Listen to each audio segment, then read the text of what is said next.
estado, tem o fenômeno, e assim sucessivamente. Né? Até quando a gente fala assim, o aspecto material, a matéria é um fenômeno. Né?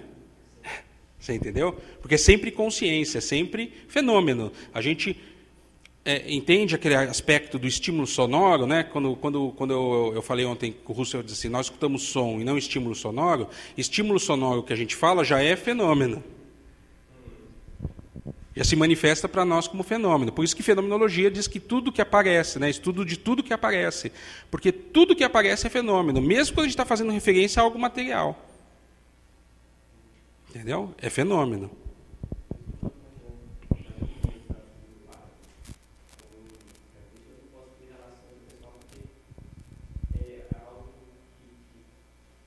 Se eu excluir relação interpessoal, existe conjugalidade?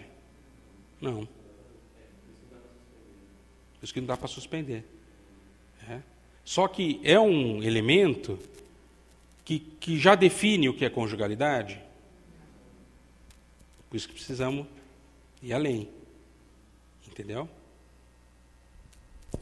Então não é porque uma relação interpessoal que tem características, vamos dizer assim, formais, normativas ou comerciais, está em outro fenômeno, né? E não satisfaz isso aqui, quer dizer, é isso aqui e não é isso. Tá? É uma relação fraternal, né, como é a amizade, por exemplo, no sentido de amizade. Pode vir até ser, né? Assim, depois da amizade, né, fica colorido, como dizem, né? Mas aí passa a ser outro fenômeno, né? Não é mais amigo, né? Não é mais amizade, já é conjugalidade. Não é? O que será que tem aqui, então? Qual é o elemento que está na relação interpessoal que, já que não é uma relação formal, comercial, não é uma relação de amizade, não é um coleguismo, né? E assim por diante. O que será que nós podemos, nessa relação interpessoal, o que será que tem que existir para caracterizar conjugalidade?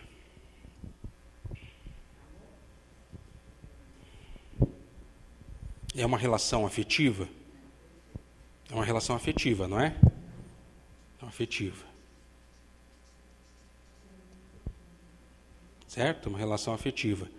Mas a relação interpessoal afetiva não é uma relação de família? Mãe e pai, por exemplo, de família no sentido de paterno e materno? Paterno e materno é conjugalidade?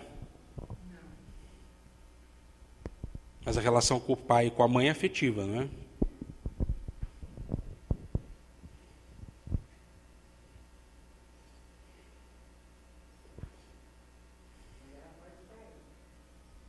Mas define? Não. Se fosse falar assim, relação com o pai, com a mãe. Até aqui, né, já, de certa forma, fazendo bem superficialmente. Precisaria de uma análise muito mais complexa, né? Saber o que é relação. Como se dá a relação interpessoal. Por que é uma relação interpessoal? Só que aqui nós estamos trabalhando com o fenômeno. Olha só como a análise fenomenológica, eu falei para vocês que ela não se dá só na totalidade. Porque quando eu começo a analisar isso aqui, se eu paro para analisar isso aqui, relação interpessoal é relação entre pessoas, né? Mas como as pessoas se relacionam? Como que eles se relacionam, né? As pessoas. Aí entra naquela outra redução, que é a fenomenológica. Porque eu estou saindo do fenômeno, não estou analisando mais o fenômeno conjugalidade. Eu já estou analisando a constituição de como que está acontecendo a relação interpessoal, a constituição da pessoa. A nossa constituição. Eu não estou mais falando da constituição do fenômeno. Eu sou o fenômeno. Então eu mudei de polo. Eu saio do polo da noema e passo para o polo da noese. E aí eu passo para aquele outro campo lá, da redução fenomenológica. Mas aqui a gente está fazendo redução idética, porque a gente quer saber o quê? O que é conjugalidade? O que é esse fenômeno? Tá? Claro que vai ficar, quando a gente chegar no fim, vai definir o que é conjugalidade, mas dentro do que é o existir humano, nós nos satisfazemos só com isso? Não, porque isso aponta para nós. Por isso que o Husserl teve que ir para a subjetividade transcendental. Porque isso não é só isso. Aponta outras direções, e essas direções foram mais originárias, que nós estamos deixando de lado aqui. Estamos fazendo a redução da ideia. Temos que deixar de lado. Temos que deixar de lado, porque senão a gente não dá para fazer ao mesmo tempo. Esse afetivo é uma outra coisa que teríamos que fazer outra análise, né? Do que a afetividade, não é verdade? E vamos deixar de lado por enquanto. Vamos deixar de lado para poder dar conta. Então a gente já sabe que é uma relação intersubjetiva, afetiva. Mas se é afetiva, só afetiva, eu me relaciono da mesma forma que eu me relaciono com a minha mãe, com a minha esposa? Sexual. Mas é sexual em qual sentido? É sexual do ato sexual? Por exemplo, uma pessoa que tem um relacionamento sexual com um profissional do sexo, está vivendo conjugalidade, mas é uma relação sexual?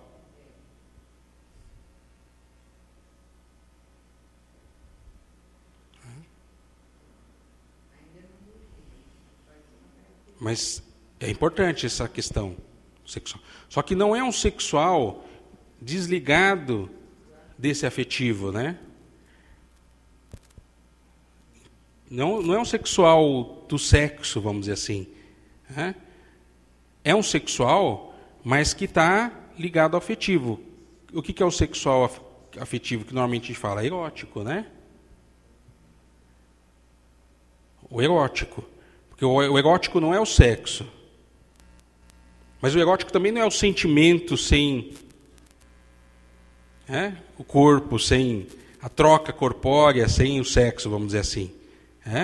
O erótico é esse fenômeno que, vamos dizer assim, inclui tanto o corpo, o prazer, o próprio organismo, o corpo, a vivência corpórea, o corpo vivido, mas também o sentimento, né? Os valores e assim por diante. No erótico está presente isso. Se você pensar o pornográfico, já não tem os valores, né? O erótico mantém os valores. O erótico mantém os valores. Então, é uma relação interpessoal, afetivo e erótico. E esse elemento é uma chegada num ponto que quando você vai analisar, por exemplo, um casal, se não existir isso aqui, é conjugalidade? Não é.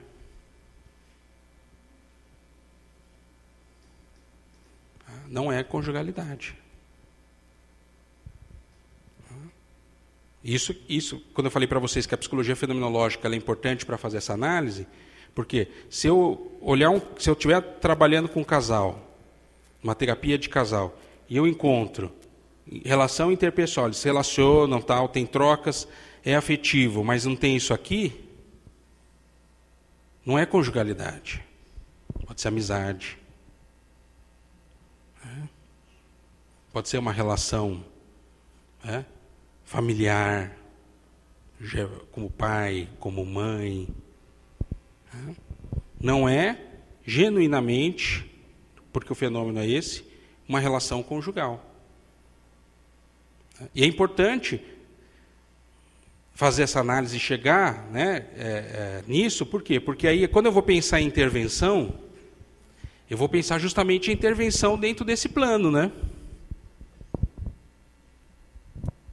Quer dizer, há possibilidades disso, de ser conjugalidade, sim, vai separar o casal? Não. Mas se não há possibilidade de ter esses elementos, esses sentidos, essas camadas de sentidos nessa relação amorosa, que nós chamamos de conjugalidade, não é possível, porque então vai viver como amigo. Que até pode, vamos dizer assim. Nada é proibido, vamos dizer, nesse aspecto, mas pode, mas aí não é casal, não é um casal. E se vive como amigo, pode existir a possibilidade de ter isso com outra pessoa? Sim.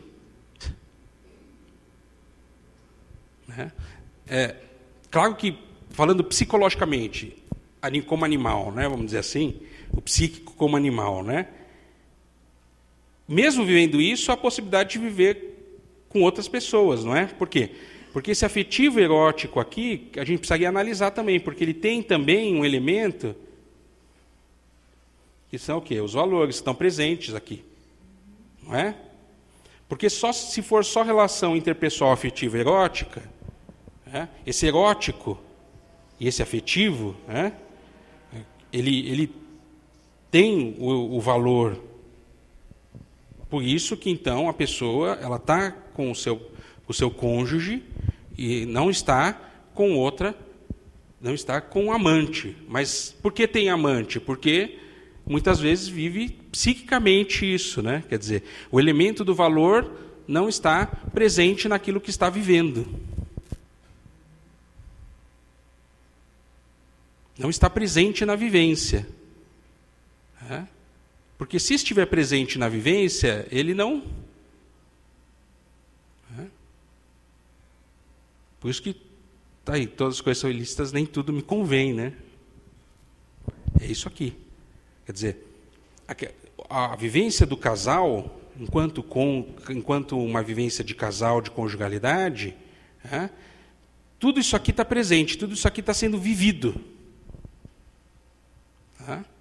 Eu tenho um afeto, eu tenho um sentimento, eu tenho prazer, eu tenho envolvimento, eu tenho o erótico, mas eu tenho também o valor. Eu também tenho o valor presente.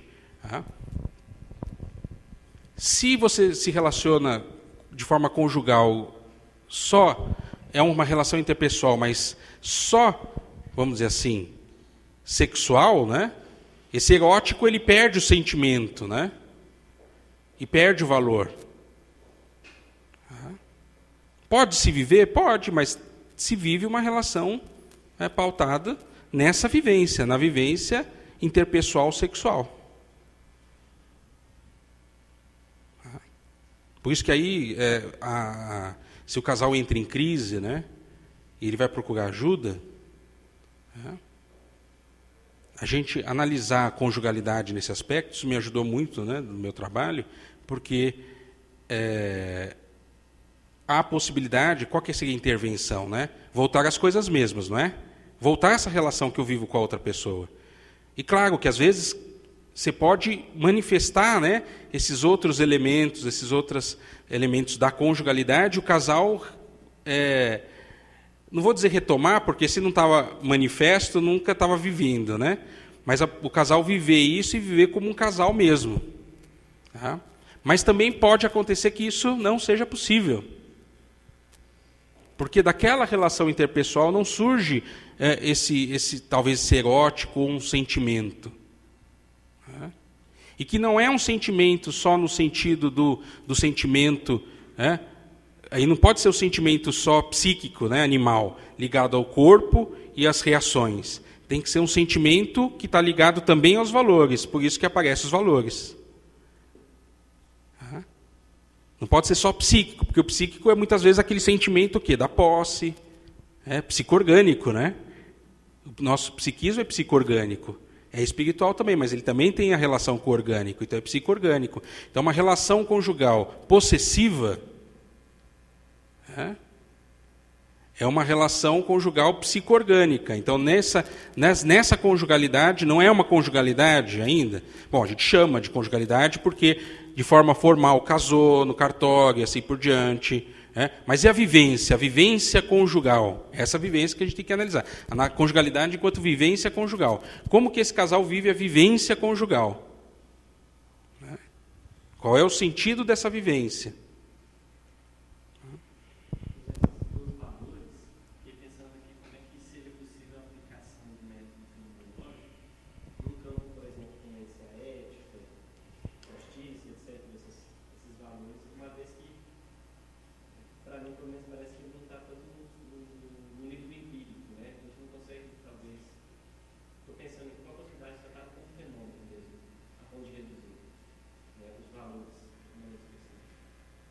Os valores, por exemplo, nós vamos ter que fazer uma análise que vai passando realmente do corpo, do psíquico, e os valores atingem essa região das vivências espirituais. Por quê? Porque os valores, eles, como diz um filósofo espanhol, Manuel García Morente, ele fala: os valores valem, Isso significa que os valores não estão, por exemplo, se eu falo assim, esse livro é bonito, o bonito não está aqui, na propriedade física.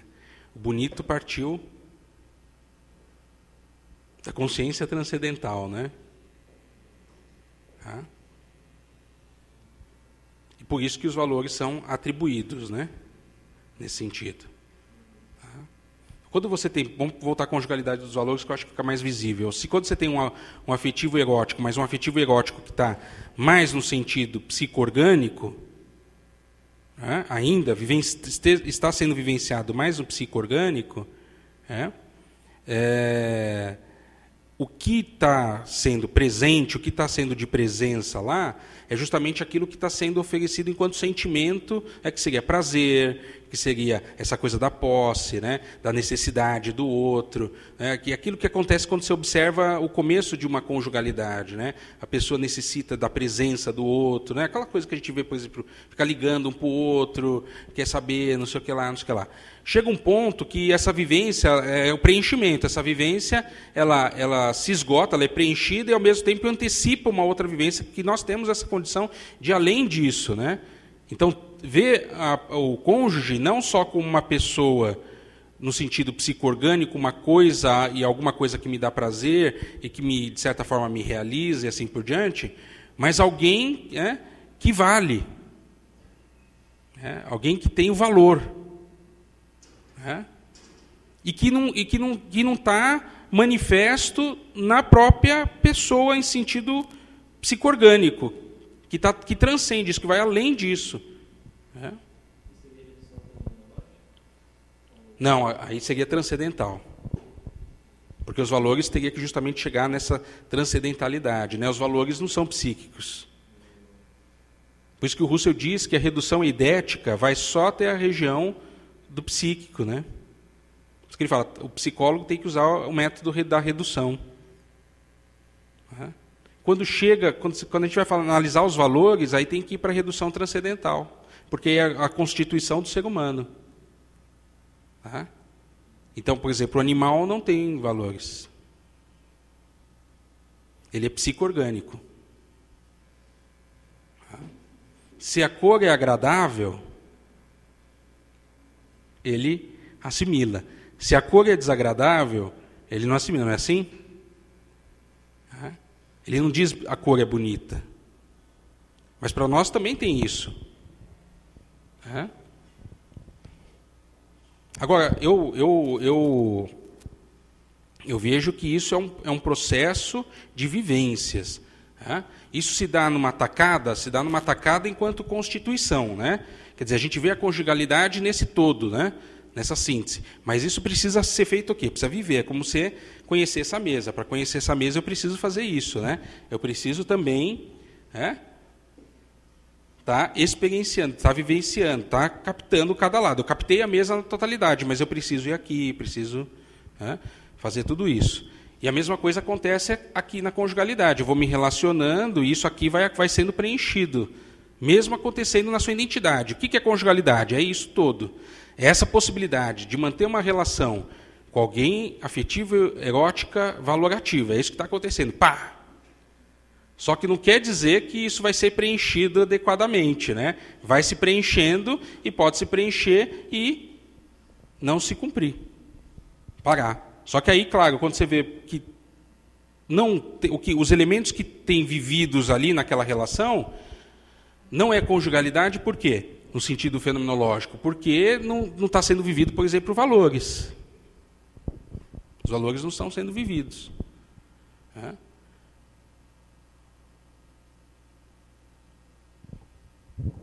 Ou se dá uma ênfase a uma vivência, né? Uma vivência acaba tendo ênfase. Por quê? Porque os valores não são descobertos lá no fim, né? Eles já são presentes ali. Só que tem vamos dizer assim, a prioridade da vivência. A vivência psíquica ela é muito mais presente, né? Nisso. É muito mais presente a vivência psíquica. É mais intenso, né?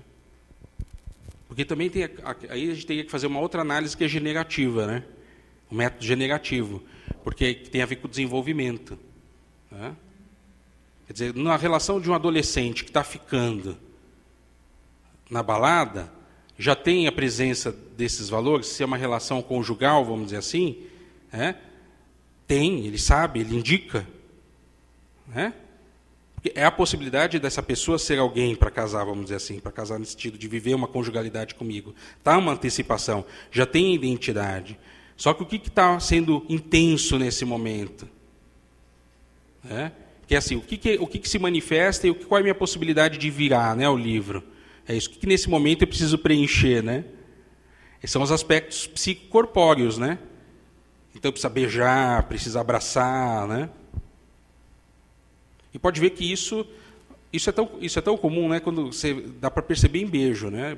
Esse beijo mais psico-orgânico acontece nos primeiros momentos, né? Nos primeiros meses, né? Depois vira beijo valorativo, né? Que aquele beijo assim que você dá já é de respeito, vamos dizer assim, né? De valor, já não é aquela coisa psico-orgânica, né? Não é verdade? Porque você preencheu, vai preenchendo e vai antecipando outras coisas que você precisa também vivenciar.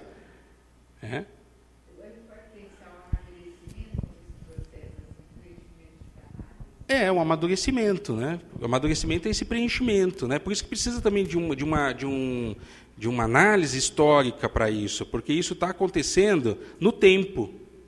Essas vivências estão se dando no tempo. Fazer isso aqui é temporal. Então, quer dizer, a conjugalidade não é só idético da gente saber a essência desse fenômeno é isso. Mas como essa essência se realiza também é importante. Como que essa essência se manifesta também é importante. Não pode ser desconsiderado. Muita gente critica a fenomenologia principalmente pela redução idética, dizendo que a fenomenologia é uma filosofia das essências. Então ela não é histórica, ela está alienada. É romântica, porque vive no mundo platônico, tal. Então, é quem não conhece a fenomenologia.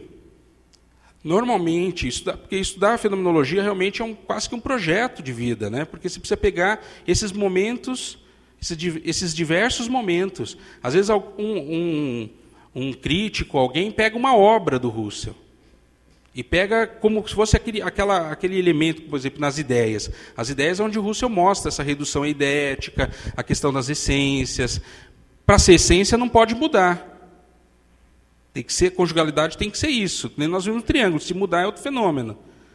Mas olha quantos triângulos se mostram de diversas formas e se mostra na história. Nas vivências, em diferentes momentos. A mesma coisa a conjugalidade. Então, precisamos também de um outro método, que é o último que o Husserl estabelece, de um método generativo, que não vai analisar mais o fenômeno, a essência, não vai analisar mais a constituição do ser humano, a condição de manifestação, mas vai analisar a generatividade, quer dizer, as gerações, as camadas, como está sendo a manifestação desse fenômeno, nos seus diferentes momentos. E para analisar isso tem que ser historicamente. culturalmente, de forma histórica e cultural. Porque se a gente vai pensar a redução idética, ela exclui a cultura. Precisa.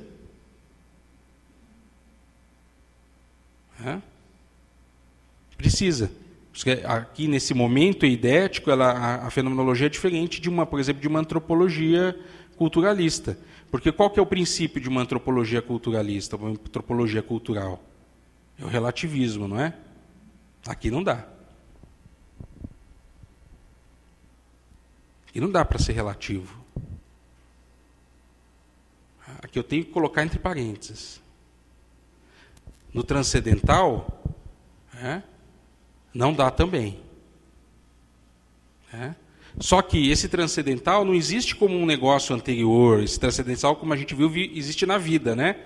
Existe vivendo, existe como consciência intencional, existe como consciência transcendental, esse transcendental. Mas esse transcendental vive, ele é universal, mas ele também é singular, não é assim que a gente está estabelecendo?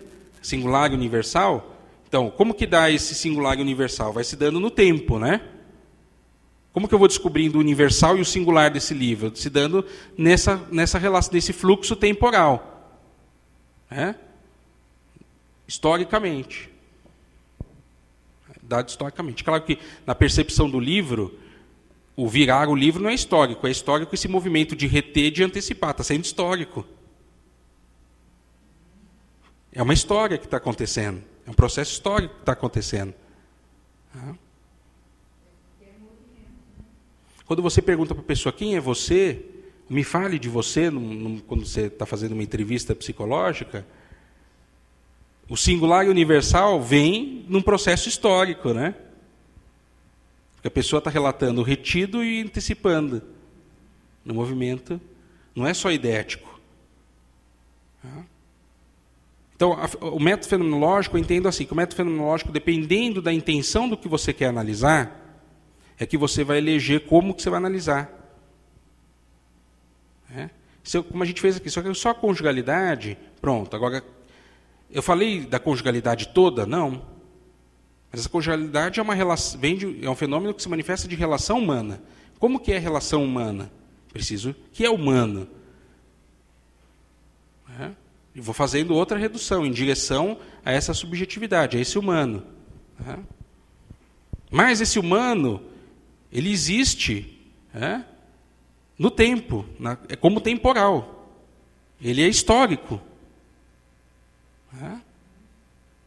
Ele está no mundo que se dá historicamente. Quando nós chegamos aqui, quando o ser humano aparece no mundo, surge no mundo, ele já tem algo pronto, que está dado. De outras gerações, não é? Ele entra em contato. Tem aí, como o Schutz diz, tem os antecedentes, os que estão aí antes. E tem os contemporâneos, Muitos contemporâneos são também antecessores, Os pais, por exemplo. Numa relação de pais e filhos, você tem o quê? Como a gente fala, não é? Diferentes gerações, não é? Diferentes vivências, porque são diferentes, estão em diferentes camadas. Eu gosto de visualizar um pouquinho como se fosse assim, um edifício. É um gráfico, então, é uma imagem gráfica, então, não diz tudo, mas só para ter uma primeira impressão. Então, o edifício, e na frente do edifício tem uma praça, certo? Todo mundo que está no terraço vê a praça, só que vê a praça de diferente lugar, Cada um está numa camada. A redução idética é analisar a mesma praça, A redução transcendental é analisar o ser humano que olha. E a redução generativa, fenomenologia generativa, da onde está olhando, Como está olhando. Só que você não consegue fazer essa análise, os três ao mesmo tempo. Você tem que priorizar. Tem que dar prioridade para isso. Então, nessa organização que o Husserl faz da metodologia, por que ele diz que o método idético é para a psicologia? o Russell ele tem uma frase no Crise da Ciência Europeia que ele diz assim: a psicologia fenomenológica é propedêutica, a fenomenologia é transcendental.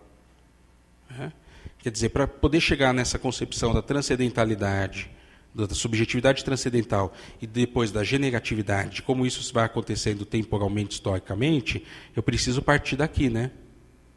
É aqui que me revela. Quando eu pergunto o que é conjugalidade, o que me revela é a análise do fenômeno, né?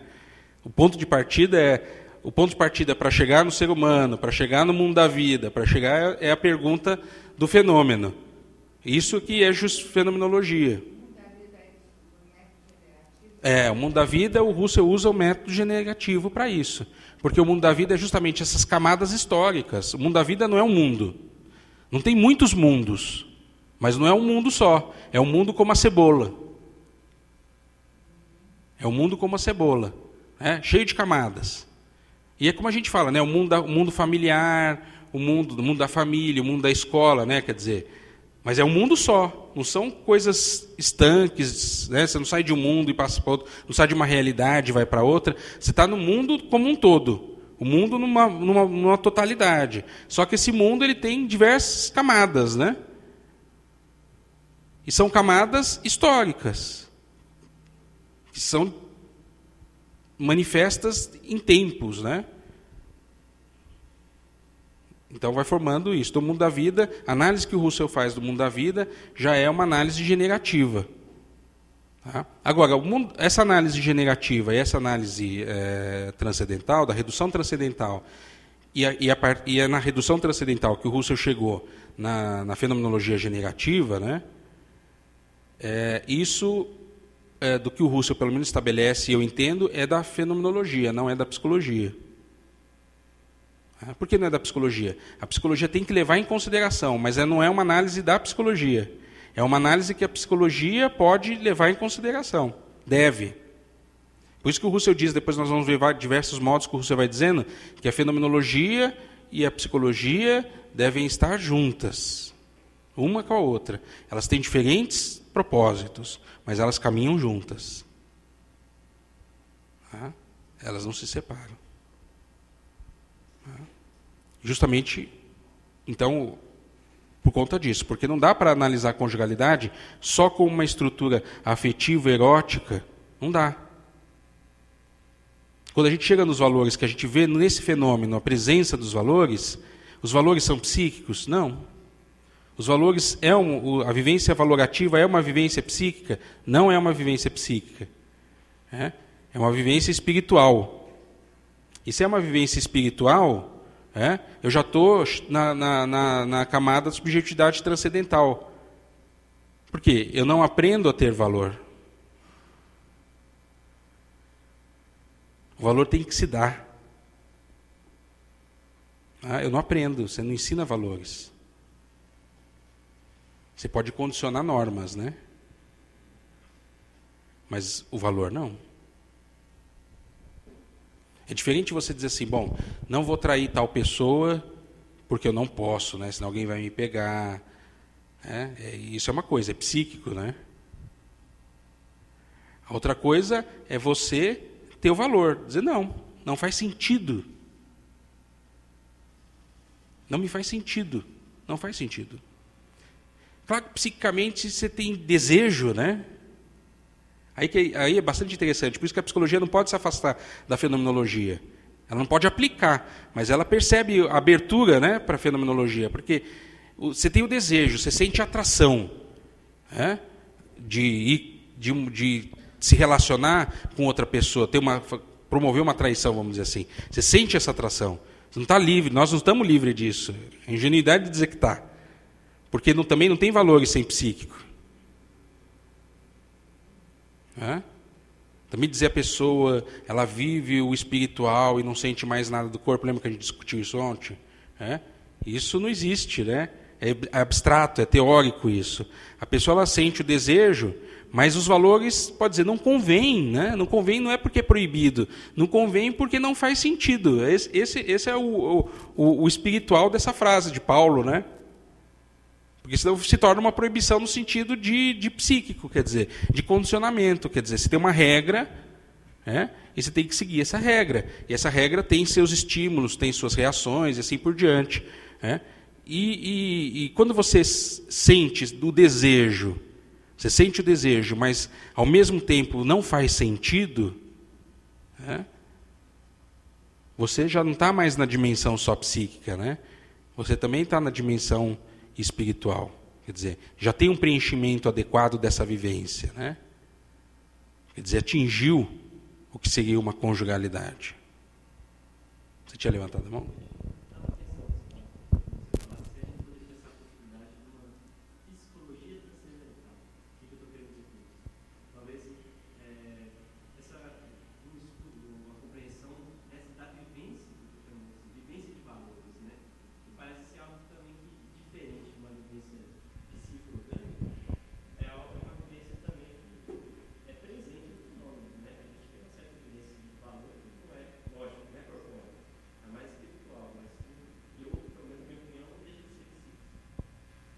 Não deixa de ser porque perpassa. Entende? Perpassa. Mas o ponto de partida não é psíquico. Enquanto que o desejo, o ponto de partida é psíquico. Entende? O ponto de partida é psíquico. Quer dizer, a característica da vivência, o desejo tem características psíquicas, originárias. Mas ela é perpassada. Quer dizer, nós não vivemos só o desejo sem valores. E quando eu vivencio o desejo, resolvo realizar o meu desejo, o meu valor está presente. E há vamos colocar entre aspas, o sentir mal, né, vamos dizer assim. Não é algo pleno. É algo pleno psíquico, porque eu estou realizando o meu desejo. Mas não é algo pleno enquanto pessoa. Não é algo pleno enquanto pessoa. Por quê? Porque quando você vai fazer isso, você fica preocupado se alguém vai ver, você tem uma certa tensão, você não está plenamente ali, você não está inteiramente ali, entende? Não é que está em partes, mas você não está inteiro. Porque está presente os valores? Está, mas o que está predominando, estou falando isso como predominante, o que está predominando é o psíquico, é o psicológico, né? Que está predominando. E você pode fazer, porque aí que está, justamente, se fosse seguir a causalidade psíquica, como um animal, não é assim? O animal, quando está no cio, ele não fica escolhendo, o macho não fica escolhendo a fêmea, né? É a primeira fêmea que está disponível, não é verdade? Tem uma causalidade e tem um determinismo, né? Tem um certo determinismo, né? Esse determinismo, o que é? É naquela direção, vai. Quando tem o homem ou a mulher que tem também esse desejo, né? Isso não é... Tem uma causalidade? Tem, porque tem a realização desse desejo. Mas essa causalidade não tem esse determinismo. Agora, por que essa causalidade não tem esse determinismo? É pelo elemento do psiquismo? Não, é o elemento do espiritual que perpassa na pessoa. Por isso que ele pode ter o desejo e ele pode dizer assim, não vou. Não convém. Ou ele pode ter o desejo e pode ir. Agora, o cachorro sempre vai. Sempre. Só não vai se você impedir. Mas ele sempre vai. Por quê? Porque vivência é psíquica. Psico-orgânica.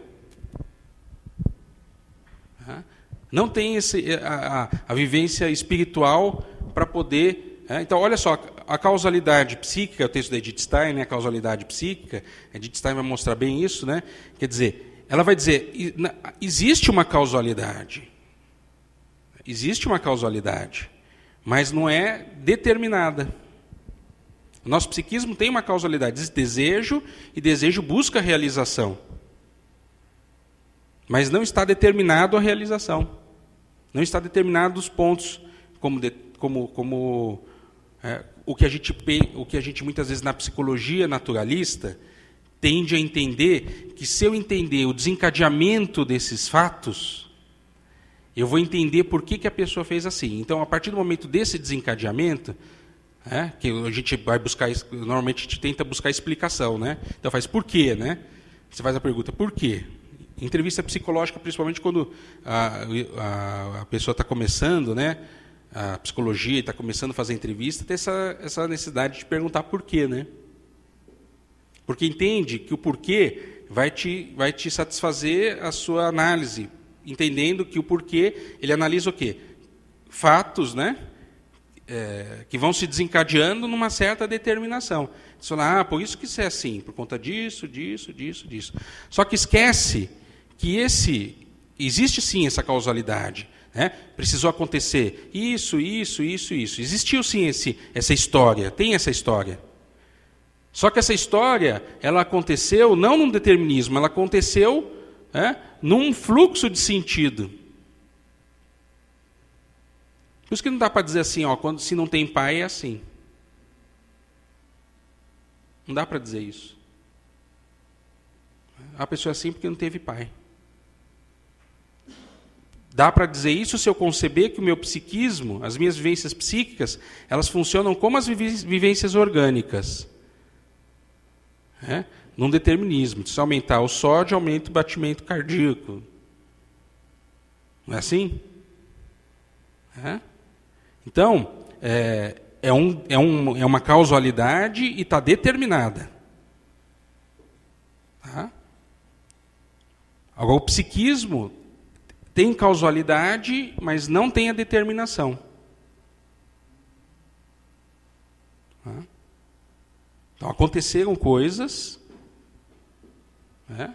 e o significado disso, de como isso foi acontecendo e foi sendo conjugado, faz eu ser de tal forma. Mas isso não pode ser uma regra de determinação, quer dizer, não tem. Agora, onde está essa não determinação, vamos dizer assim? É característica do psiquismo? Não. Porque a característica do psiquismo é reagir. Isso é uma coisa, por exemplo, que vai diferenciar a raiva do sentimento. A raiva, ela é psíquica, mas ela tem uma relação com o orgânico. A raiva é um fenômeno psicológico, mas que tem sua fundação no orgânico. Não é? Quando você leva o susto, por exemplo, que também é uma emoção, né? Quando você leva um susto, às vezes vem a raiva, não é? Isso não mexe você não sente também no seu orgânico? A reação que você tem não é uma reação só orgânica, é uma reação psicológica. Mas não é acompanhado de orgânico? Quando você está com raiva, não é acompanhado de orgânico? Você não experiencia a emoção da raiva também no orgânico junto? Fica vermelho, fica tenso. É acompanhado. Não é uma reação só orgânica, é uma reação psicológica, mas é acompanhado. No sentimento, você não tem só o orgânico, você não tem só o orgânico e o psíquico, porque aí no sentimento o que tem de orgânico e psíquico é a emoção, né? Então, para ter um sentimento, você precisa ter emoção. Para você amar alguém, você tem que ter alegria ou tristeza? Tem. Mas você pode ficar alegre, triste e não amar alguém? Pode, não é? Então tem distinção entre emoção e sentimento. Eu posso ter emoção sem sentimento, mas eu posso ter sentimento sem emoção? Posso ter sentimento sem emoção? Você pode considerar ter um valor para uma pessoa sem gostar dela, sem ter alegria ou tristeza? Não, é acompanhado, né? Acompanha. Agora, o sentimento também é psíquico, o sentimento. Mas, no sentimento, como ele é diferente da emoção, a emoção nós vimos que ele é bem mais psicossomático, né? Então ele funciona numa causalidade, né? Determinada. Tá? É determinada. Por quê? Porque a emoção nós não controlamos. Controlamos? Nós podemos provocar, mas controlamos a emoção? E você contém, né? Mas você não elimina. Não elimina. Não consegue eliminar. Não é verdade? A não ser que você mude a sua condição psico-orgânica. Você tem medo, você está com medo, você tem que sair daquele ambiente, daquela situação, para o seu medo desaparecer. Se você permanecer naquela situação, você permanece com medo. Você está andando, voltando para casa de noite no escuro, para casa sozinha, a rua está vazia, escura. Enquanto você não chega em casa, você não deixa de ter aquela apreensão, né? A pessoa fala, chega em casa. É nesse momento que muda a emoção, não é? Ela passa a se emocionar de uma outra maneira. Nós estamos tranquilos aqui pensando, se explodir alguma coisa, imediatamente, muda o nosso estado emocional. E não tem controle. Você pode ter controle depois que você sente o estado emocional. Mas você não vai dizer assim, agora estourou. Não vou sentir medo. Sem sentir, né? Você já está vivendo o medo e está tentando controlar ou não expressar e assim por diante. E o sentimento? Nos captura, assim? Sem decisão?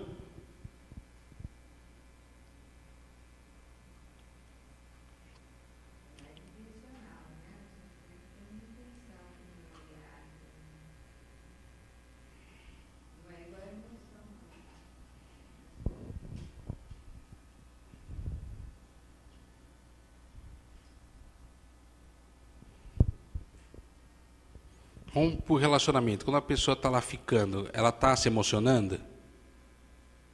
Bem, né, até. Algumas emoções são até visíveis, né? Está se emocionando. Tem sentimento?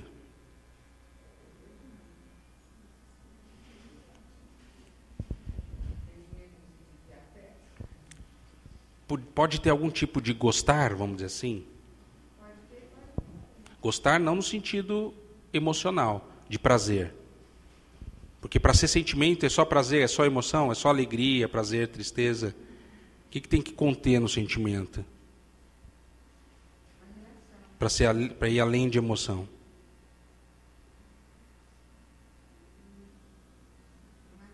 Valores. Tem que considerar. Tem que ter consideração. E isso aparece no ficar? Aparece uma consideração assim que a gente tem uma consideração máxima enquanto pessoa humana, enquanto um ser humano que pode não acontecer também, mas no sentido psíquico de sentimento, de você ter um vínculo, porque essa consideração do ponto de vista psíquico é esse vínculo que vai ser estabelecido. Vai acontecer naquele momento? Não, porque naquele momento está se vivenciando uma emoção. Porque a própria situação, a própria possibilidade de vivências não te dá condições de ter vivências de sentimento. Porque vivências de sentimento, eu preciso ir além daquilo que está sendo vivenciado enquanto emocional. Igual como veio a mesa, eu preciso rodar a mesa. Naquele momento eu não tenho essa possibilidade de ir para outras vivências. Eu tenho a possibilidade daquela vivência. Por isso, é isso que caracteriza esse fenômeno. Normalmente, na maioria das vezes, quando a pessoa está ficando, ela conta que vai ligar para você amanhã? Ela leva isso em consideração? Não, a não ser que ela já tenha um outro propósito, né? Então, se estou desesperado ou desesperado, preciso encontrar alguém para casar, então, aí tem essa expectativa. Mas, pelo próprio fenômeno, levando em consideração que você vai falar com ela amanhã, tal, não. Está sendo levado em consideração que isso é momentâneo, aqui, pronto, pá. Isso quer dizer que você não tem a possibilidade de vivenciar a relação com a pessoa de outras maneiras, só daquela maneira. É só aquela maneira, por exemplo, não precisa nem conversar, nem saber quem é, muitas vezes, às vezes nem pergunta nome.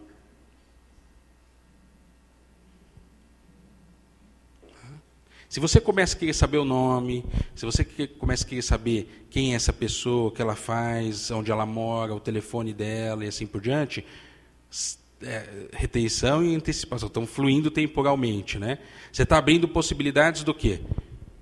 dessa emoção não ser só emoção, né? Não é verdade? Porque também chega um momento que não dá para ser só emoção, porque nós somos uma pessoa, né? Somos integrados, então não dá para ficar só nesse, não fica só aí. Alguma coisa nos chama, né? Para algo além. Né? E aí, né? Surge o quê? Né? O que a gente vai chamar de sentimento. Começa com um gostar, um aprecio, né? Mas esse aprecio já não é o prazer, não é a intensidade psicoorgânica, já é uma consideração de pessoa, já estou levando a pessoa em consideração, já tem valores. Mas por que é sentimento, né? Porque é psíquico, não é o puro valor, não é o valor na sua totalidade. Né? Eu tenho ainda emoção e tenho essa coisa do sentimento enquanto vínculo que vai ser estabelecido, né?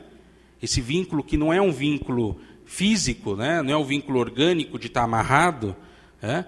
Mas é um vínculo psíquico no sentido de estar se envolvendo, né? Agora eu estou envolvido, né? Estou possuindo, né? Que também tem características da emoção como posse, né? Você precisa possuir, né? Mas, ao mesmo tempo, passa a ter essa posse é psíquica, não é só orgânica, é psíquica, como apego. Para eu estar vivendo o sentimento, eu preciso desse apego. Por quê?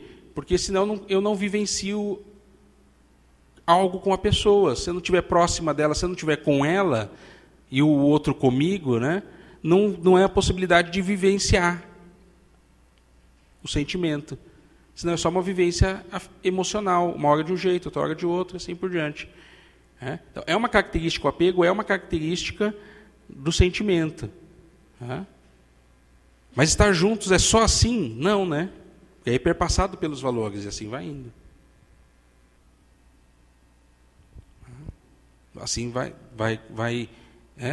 se constituindo a relação amorosa. Então, a emoção, o sentimento, e assim por diante. Esse sentimento, ele está já entra em valor, aí ele vai entrando mais nessa dimensão espiritual?